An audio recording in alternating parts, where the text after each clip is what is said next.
네, 오늘 살펴보려고 하는 본문 말씀은 사복음서 중에 마가복음뿐만 아니라 마태복음과 요한복음에도 기록되어 있는 말씀입니다. 오병이어의 사건 바로 뒤에 나오지요. 이처럼 세 복음서가 동일한 사건을 동일한 순서로 기록하고 있기 때문에 이 세 복음서 사이에 별 차이점이 없을 거라고 생각하기 쉽습니다. 하지만 자세히 보면 그렇지 않습니다. 몇 가지 다른 점을 발견할 수 있게 됩니다. 먼저 마태복음입니다. 병행구절인 마태복음 14장 22절로 33절을 보면요, 다른 복음서에는 안 나오는 부분이 있습니다. 그것이 무엇인가 하면 물 위로 걸어오신 분이 예수님이라는 사실을 베드로가 알게 되자 자기도 물 위를 걷게 해달라고 간청을 합니다. 예수님께서 허락하셨고 베드로는 실제로 물 위를 걸었습니다. 하지만 바람 부는 것을 보고 무서워서 물에 빠지게 됩니다. 이 부분이 다른 복음서에는 안 나와 있는 부분입니다. 또 다른 한 가지는 예수님께서 물 위로 걸어오신 이 기적을 본 제자들이 예수님께서 하나님의 아들이라는 사실을 깨달았다는 것으로 결론을 내린다는 겁니다. 예수님께서 하나님의 아들이심을 부각시키고 있는 거죠. 이번에는 요한복음을 보도록 합니다. 세 복음서 중에서 이 기적을 가장 간략하게 다루고 있는데요, 병행구절인 요한복음 6장 16절로 21절을 보면 물 위로 걸어오신 분이 예수님인 줄 제자들이 안 후 기뻐서 배로 영접하였더니 곧 목적지에 도착하였다는 식으로 마무리합니다. 네, 여기서 마태복음과 요한복음 분명 다른 마무리로 이 사건을 다루고는 있지만 공통점이 하나 있습니다. 그것이 무엇인가요? 둘 다 긍정적으로 끝내고 있다는 거예요. 마태복음은 제자들이 예수님께서 하나님의 아들이라는 사실을 깨달았다는 것으로, 요한복음은 제자들이 예수님을 기쁘게 영접했다는 것으로 둘 다 긍정적으로 마무리하고 있습니다. 하지만 오늘 본문 말씀인 마가복음 6장 45절로 52절을 읽어보시면 어떤 느낌이 드십니까? 마가복음은 부정적인 관점으로 마무리를 맺고 있습니다. 51절과 52절을 보십시오. 배에 올라 그들에게 가시니 바람이 그치는지라 제자들이 마음에 심히 놀라니 이는 그들이 그 떡 떼시던 일을 깨닫지 못하고 도리어 그 마음이 둔하여졌음이로라. 깨닫지 못하고 도리어 그 마음이 둔하여졌다고 예수님께서 책망하시는 것으로 이 사건이 마무리됩니다. 그렇다면 이런 의문이 듭니다. 왜 마가는 예수님께서 물 위로 걸어오신 사건을 이런 식으로 마무리 짓는 것일까? 마태복음이나 요한복음에서는 긍정적으로 이 사건을 마무리하고 있는데 왜 마가만큼은 이와 같이 부정적으로 마무리 짓는 것이겠습니까? 예수님께서 물 위를 걸어오셔서 배 위에 오르시자마자 바람이 멈추게 되었으니 마땅히 기뻐해야 할 텐데 무엇 때문에 마가는 제자들의 마음이 심히 놀란 이유를 떡 떼시더니, 즉 오병이어의 사건을 깨닫지 못하고 도리어 그 마음이 둔하여졌기 때문이라고 말하는 것이겠습니까? 1차적인 이유는 주님께서 오병이어의 기적을 통해 살아계신 하나님의 아들임을 분명히 보여주셨는데도 제자들은 그것이 불과 몇 시간 전의 일이거든요. 근데 이 사실을 잊어버리고 마음이 둔해졌기 때문에 이렇게 된 것이에요. 그래서 예수님이 물 위를 걸어오셨고 바람을 잠잠케 하셨음에도 불구하고 예수님이 어떻게 무리를 걸어오실 수 있단 말인가? 예수님이 어떻게 바람을 멈추게 할 수 있단 말인가? 라면서 놀랐던 것입니다. 이것이 우리가 쉽게 생각할 수 있는 1차적인 이유입니다. 하지만 이것이 전부는 아닙니다. 또 다른 이유가 숨어 있습니다. 우선 45절을 보시길 바랍니다. 45절을 보면 오병이어 사건 이후에 예수께서 즉시 제자들을 재촉하사 자기가 무리를 보내는 동안에 배 타고 앞서 건너편 벳세다로 가게 하셨다라고 마가가 기록하고 있습니다. 왜 그러셨겠어요? 무엇이 급해서 예수님은 보리떡 5개와 작은 물고기 2마리로 장정만 5,000명을 먹이신 기적을 베푸시고 난 후 즉시 제자들을 재촉해서 갈릴리 바다 건너편으로 배를 타고 가게끔 하셨던 것이겠습니까? 이에 대한 확실한 답은 요한복음에서 찾아볼 수 있습니다. 요한복음 6장 15절을 제가 읽어드리겠습니다. 그러므로 예수께서 그들이 와서 자기를 억지로 붙들어 임금으로 삼으려는 줄 아시고 다시 혼자 산으로 떠나가시니라. 예수님 말씀 들으려고 왔던 수많은 무리들이 무엇을 경험했습니까? 주님 말씀 듣다 보니 해가 저뭅니다. 문제는 그곳이 빈들이어서 요기를 해결할 만한 곳이 없다는 겁니다. 그래서 마가복음 6장 36절을 보면 제자들이 이 사람들이 저녁 먹고 오게 마을로 보내시지요 라고 예수님께 상황을 설명합니다. 그러고 난 후 여차여차해서 예수님께서 어린아이가 쌓은 보리떡 5개와 작은 물고기 2마리가 든 도시락으로 기적을 베푸셔서 장정만 5,000명, 여자들과 어린이들 합치면 좋기 2만 명도 넘을 엄청난 숫자의 사람들을 풍족히 먹이셨습니다. 그리고 남은 조각을 모았더니 12바구니나 되었습니다. 이 엄청난 기적을 경험한 무리들 무엇을 생각했겠습니까? 이분이 우리가 기다렸던 메시아임에 틀림없다. 이분이라면 우리를 로마의 압제에서 건져내시고 배부르고 등 따숩게 해주실 수 있을 거야. 그러니 우리 왕으로 지금 당장 삼자라고 생각했을 겁니다. 자기 손으로 2만 명이 넘는 사람들에게 떡과 물고기를 나눠주었던 제자들은 어떤 생각을 했겠습니까? 예수님 당시 한 마을의 인구가 보통 3,000명 정도 되었다고 합니다. 따라서 2만 명이 모였다는 것은 7마을의 사람들이 총동원된 것이나 다름없는 거예요. 예수님께 이렇게 대단한 군중 동원력이 있는 것을 제자들이 보게 되었습니다. 신바람이 났겠죠. 그리고 예수님이 장차 왕이 되면 자기들도 한 자리씩 해먹을 수 있겠다는 생각을 했을 겁니다. 따라서 예수님께서 제자들을 갈릴리 바다 건너편으로 서둘러 보내시지 않았다면 무리들과 동조해서 예수님을 왕으로 추대했을는지도 모릅니다.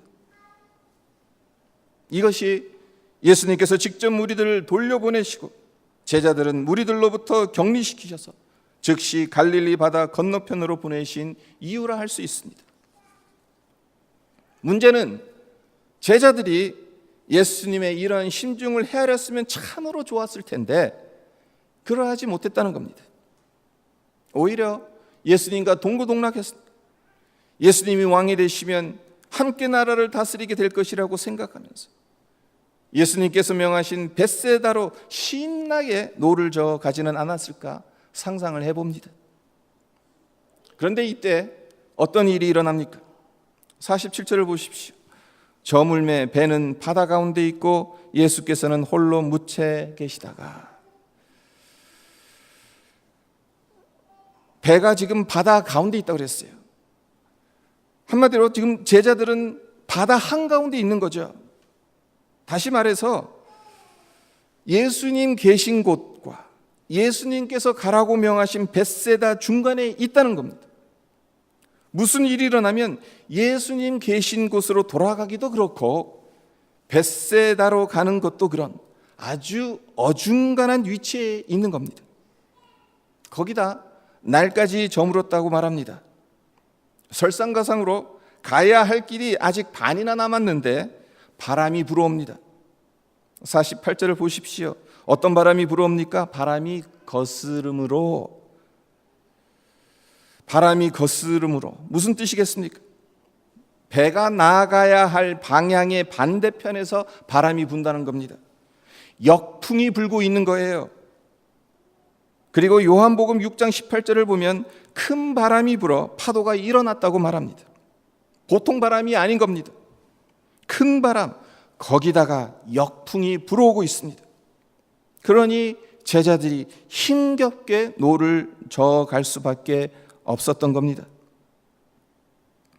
그런데 여기서 생각해 봐야 할 것이 하나 있습니다.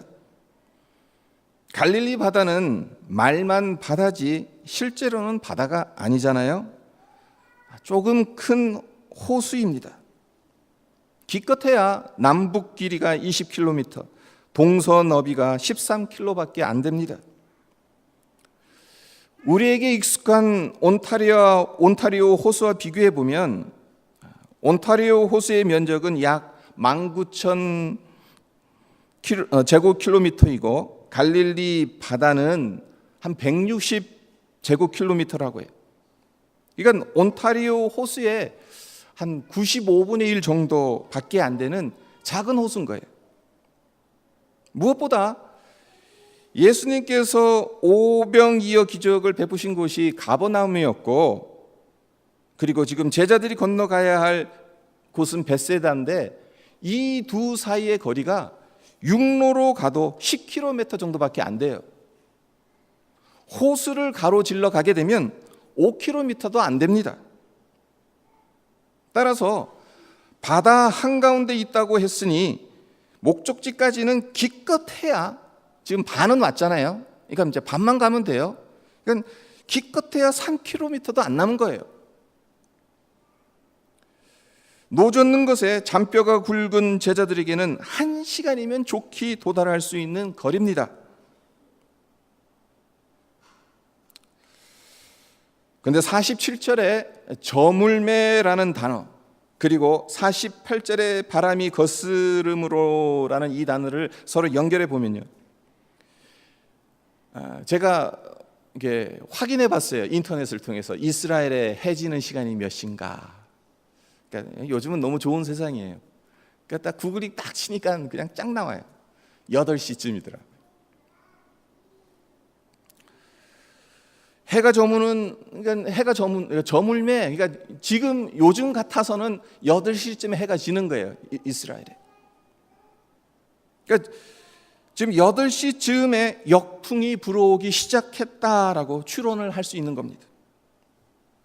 결국 역풍이 불어오지 않았다면 제자들은 늦어도 9시에는 벳세다에 도착할 수 있는 겁니다. 하지만 주님께서 무리를 걸어서 제자들을 찾아오신 때가 언제였는지 48절 하반절을 보십시오. 밤 사경쯤에 바다 위로 걸어서 그들에게 오사 지나가려고 하시매. 밤 사경이라고 말씀하고, 밤 사경이 오늘날로 치면 새벽 3시에서 6시 사이가 됩니다. 무엇을 말하는 것입니까? 무려 8시간에서 11시간 동안 제자들은 거스르는 바람과 심한 파도 때문에 갈릴리 바다 한가운데서 힘겹게 노를 젓고 있었다라는 뜻이 됩니다. 이런 걸 보면 주님께서 일하시는 방식이 참 이해가 되지 않아요. 왜 그러셨을까요? 힌트는 밤사경이라는 단어에 있습니다. 밤사경, 새벽 3시에서 6시 사이, 새벽 동이 트기 전에 가장 깜깜한 때입니다. 더 이상 깜깜해질 수도 없는 어두움의 최고조에 이르렀을 때가 밤사경입니다. 그리고 밤 사경, 어둠의 최고조가 의미하는 영적인 의미가 무엇이겠습니까? 우리가 최고의 노력을 기울인다 하더라도 어떻게 할 수 없는 절망의 상태를 의미하는 겁니다. 주님은 이때까지 기다리신 거예요.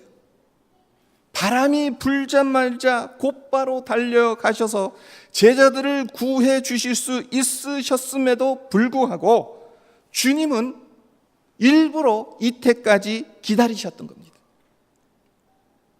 제자들 어떤 사람들입니까? 오랫동안 갈릴리 바다에서 배를 타고 물고기를 잡은 자들이기 때문에 노 젓는 것은 식은 죽 먹는 것처럼 쉬웠을 거예요. 그러나 지금 처한 상황은 그들로선 아무것도 할 수 없는 상황입니다. 오히려 잘못하다가는 파도에 휩쓸려 물에 빠져 죽을지도 모르는 절체절명의 순간입니다. 이런 상황에서 제자들은 무엇을 발견했겠습니까? 연약한 자신의 모습을 보지 않았겠습니까? 성도 여러분, 우리는 어떻습니까?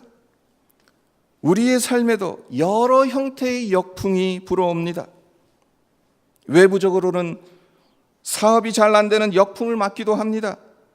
말 안 듣는 자식 때문에 속이 시커멓게 타들어가는 풍랑에 휩쓸리기도 해요. 열심히 공부하고 준비를 했어도 장래가 보장되지 않는 불확실의 바람을 맞기도 합니다. 그리고 우리 내부적으로는 교만해서 역풍을 맞기도 해요. 나의 모난 성격, 어려서부터 형성된 잘못된 습관, 욕심으로 인해 우리의 인생이 거스르는 바람을 맞으며 힘겹게 노를 저어갈 수밖에 없을 때가 있습니다. 이것이 우리의 인생입니다. 하지만 밤 사경과 같은 바로 그때에도 주님은 우리 인생에 거스르는 바람과 풍랑을 뚫고 물 위를 걸어 오실 수 있는 분이라는 겁니다. 주님께서 제자들이 힘겹게 노젓는 것을 보셨다라 48절 말씀을 주목하시기를 바랍니다. 그렇습니다. 칠흑같이 캄캄한 어둠의 한가운데 이리도 못 가고 저리도 못 가는 바다 한가운데 큰 바람이 불어 파도가 높게 일어서 언제 배가 뒤집혀질지 모르는 생사의 갈림길 한가운데서 살아보겠다고 힘겹게 노를 젓고 있는 제자들을 예수님은 보고 계셨던 겁니다. 적외선 망원경을 가지고 계신 것도 아닌데 어떻게 주님께서 캄캄한 밤에 3km 이상 떨어져 있는 바다 한가운데 있는 제자들을 보셨는지 저는 도통 모르겠지만 분명한 것은 주님께서 보셨다는 겁니다. 주님께서 보시지 못해서 도와주시지 못하는 일은 없습니다. 아무리 깜깜해도 아무리 풍랑이 거세게 일어도 주님은 보십니다. 그리고 더 중요한 것은 그 길이 불가능한 길, 물 위라 하더라도 주님은 능히 오실 수 있다는 것입니다.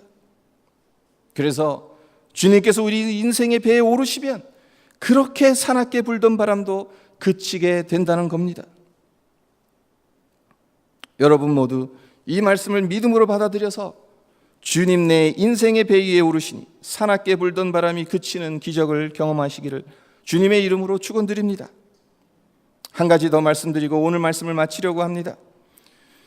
주님께서 바다 위로 걸어서 제자들에게 오셨으면 곧바로 배 위에 올라가셔야 하는 것이 당연하지 않겠습니까? 그런데 48절 하반절을 보시면 바다 위로 걸어서 그들에게 오셨는데 어떻게 하셨다고 마가가 기록하고 있습니까?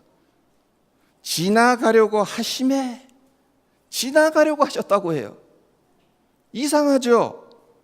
바다 위를 3km 걸어서 오신 목적이 제자들이 힘겹게 노젓는 것을 보시고 제자들을 구해주시기 위함일 텐데 지나가려고 하셨다니 무슨 말입니까? 너무 어두워서 못 보고 지나치신 겁니까?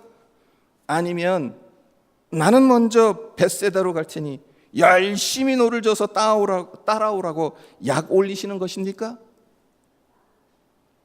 지나가려고 하셨다는 이 말씀을 이해하기 위해서는 구약의 출애굽기 34장과 열왕기상 19장 말씀을 찾아볼 필요가 있습니다. 먼저 출애굽기 34장 6절입니다. 제가 읽어드리겠습니다. 여호와께서 그의 앞으로 지나시며 선포하시되 여호와라 여호와라 자비롭고 은혜롭고 노하기를 더디하고 인자와 진실이 많은 하나님이라. 그리고 열왕기상 19장 11절도 읽어드리겠습니다. 여호와께서 이르시되 너는 나가서 여호와 앞에서 산에 서라 하시더니 여호와께서 지나가시는데 여호와 앞에 크고 강한 바람이 산을 가르고 바위를 부수나 바람 가운데 여호와께서 계시지 아니하며 바람 후에 지진이 있으나 지진 가운데도 여호와께서 계시지 아니하며. 출애굽기 34장은 어떤 장입니까? 하나님께서 모세에게 두 번째로 십계명 돌판을 주시는 상황입니다. 자세한 내용은 생략할 테니 집에 가셔서 출애굽기 34장을 읽어보시길 바랍니다. 그리고 열왕기상 19장은 어떤 내용입니까? 바알의 선지자들과 영적 전쟁에서 승리했던 엘리야가 이세벨이 죽이겠다는 소식을 듣자 간담이 서늘해지죠. 그래서 로뎀나무 아래로 숨게 됩니다. 하나님께서 이것을 가엾게 보시고 엘리야를 호렙산으로 이끌고 가셔서 7,000명의 의인이 예루살렘에 남아있다는 위로의 말씀을 하십니다. 출애굽기 34장 6절, 열왕기상 19장 11절, 역사적 시간도 다릅니다. 사람도 다릅니다. 상황도 다릅니다. 하지만 이 두 구절에서 공통적으로 발견할 수 있는 것은 하나님의 영광이라는 겁니다. 이 두 구절 모두 하나님께서 지나가신다는 표현을 쓰면서 그 뒤에 나오는 내용은 비록 다르지만 궁극적으로 하나님의 영광에 대해서 이야기하고 있다는 겁니다. 결국 예수님께서 지나가려고 하셨다는 말씀, 무엇을 의미하는지 알 수 있겠죠. 그냥 지나쳐 가셨다는 게 아니에요. 주님의 영광을 그렇게 표현하고 있는 겁니다.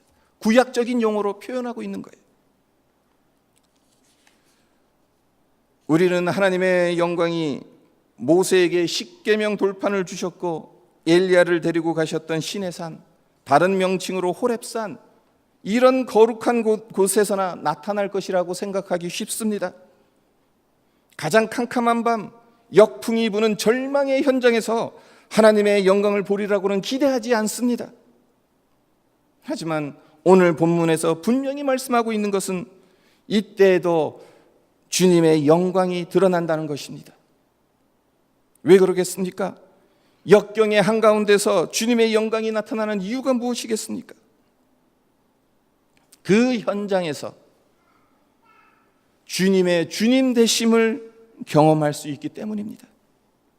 절망의 자리, 절규의 자리, 고통의 자리에서도 주님이 나와 함께 하시는 것을 그 어느 때보다 절실하게 깨달을 수 있기 때문인 거예요. 그렇습니다.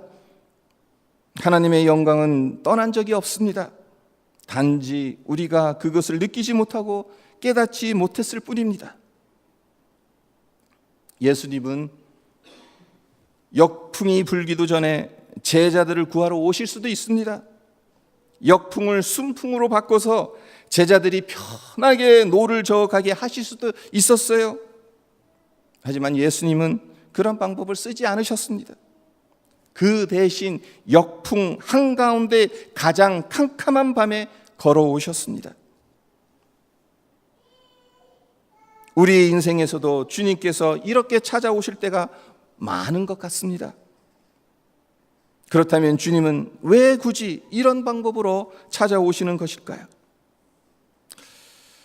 우리를 제자로 만들기 위해서 그렇게 하시는 것 아닐까 하는 생각을 해봅니다. 예수님께서 기적을 베푸실 때마다 예수님이 어떠한 분인지를 가장 많이 경험하고 이해한 사람들은 비록 가장 결정적인 순간엔 모두 도망가고 배신을 했지만 제자들이었어요. 제자들. 훗날 예수님 부활 승천하시고 난 후 제자들이 예수의 복음을 증거하느라 모진 고난을 받고 순교를 당하였어도 꿋꿋이 이겨낼 수 있었던 가장 큰 원동력은 당연히 성령 충만을 받았기 때문입니다. 그러나 주님께서 그들을 제자로 빚어가시기 위해 그들을 연단시키시고 훈련시키셨던 것도 중요한 원동력으로 작용했을 겁니다.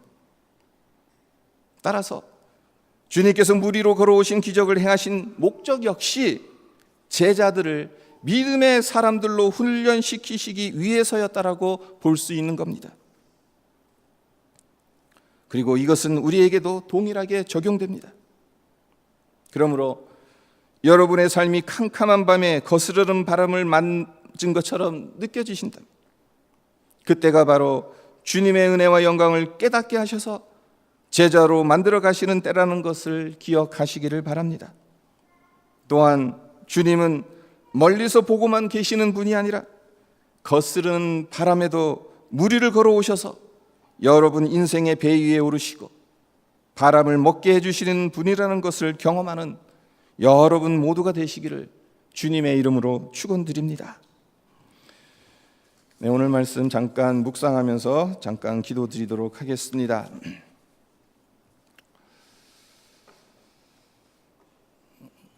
주님이 제자들에게 오신 거는 편할 때 오신 게 아닙니다. 순풍이 불었을 때 오신 게 아닙니다.